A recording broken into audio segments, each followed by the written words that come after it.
Okay, Buffy Season 5.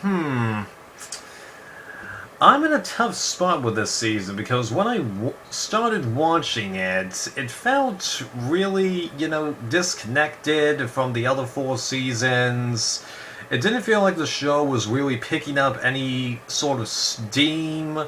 The characters, while I enjoyed bits of what they were going on, it just didn't feel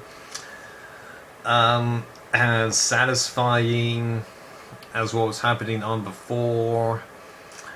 And I wasn't laughing nearly as much as I was accustomed to with this show, which was depressing. But two-thirds into the season, it began to pick up some steam, and the way it ended, that was actually pretty satisfying.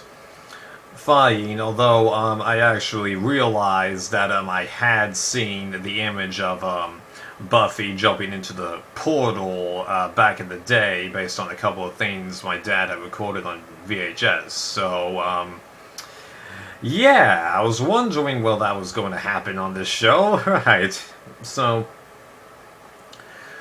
like I said, when it started, it wasn't, that satisfying because when they introduced Dawn, who's played by the same girl who plays Penny in the first Inspector Gadget movie, I was like, whoa, wait, Buffy has a sister?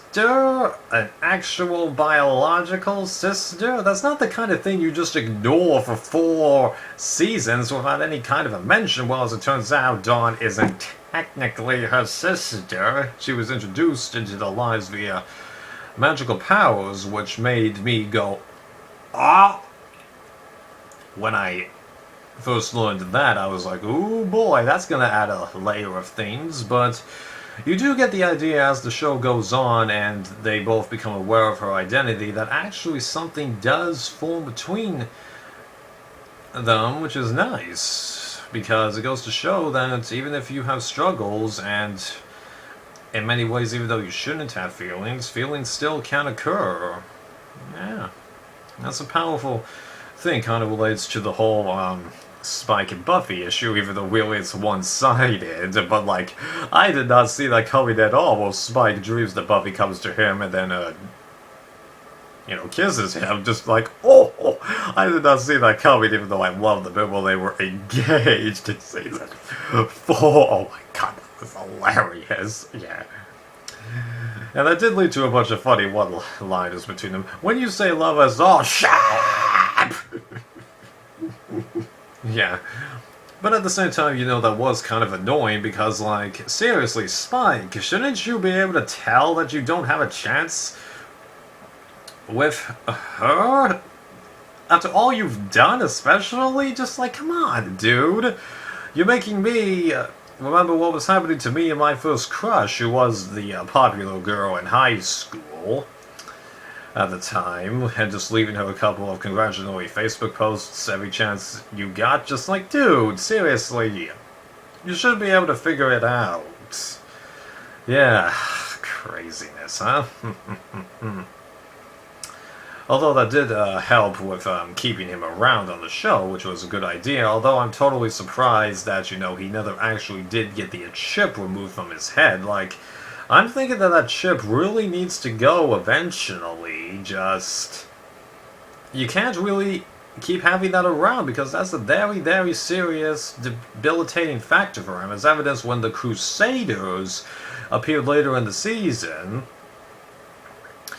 And like, yeah, let's talk about the main villain for this season, Glory, or whatever the heck that chick's name was. Just, yeah, that, not that great of a villain, if you ask me, because I get that we're supposed to be nervous about her, but I wasn't that nervous about her until we got close to the end, because it was just like, okay, learning a bit more, and oh yeah, she keeps morphing into that doctor character who keeps popping up every few episodes, so that explains why he's here, because that seemed to be a real odd character to keep bringing back, but yeah, I just didn't get the greatest amount of fear from Glory. Like, it was more fearful when those Crusaders showed up and tried to murder Dawn, but like, seriously? Horses in the middle of Southern California, just like, oh please. It's just like, that was just so stupid, even though you do get the idea that they are modernized enough to understand what's going on, but just like, seriously, that was just so stupid. I just hated that. Although it was creative to give them, you know, their own sorcerers, though. I'll give the writers that. That was good. Yeah.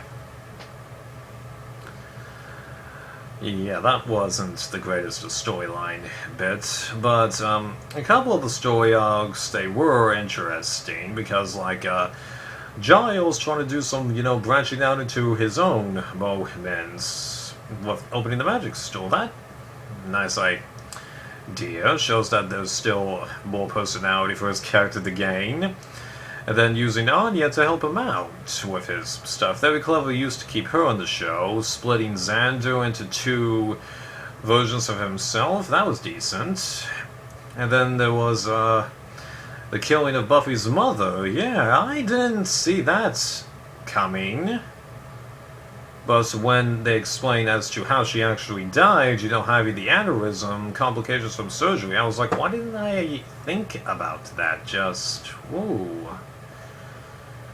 Yeah, and then the moments where Buffy finally snaps and refers to her mother as a corpse, just... yeah, that hit home. That was a touching moment, but... it was a bummer that there weren't more moments like that while I was watching this. And, like, I remember when I was getting the seasons, and then I picked this up, and just something about the cover just made me look at it and go, why do I get the feeling I'm not going to enjoy this season or season 6 as much as the others?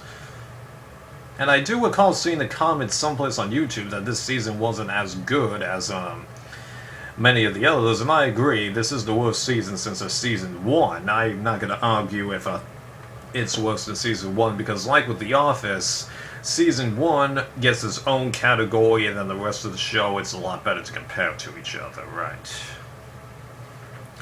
So I think that there's more I can mention, but I think I've touched upon the main stuff. Oh, no. Whoop, whoop, whoop, whoop, whoop, whoop.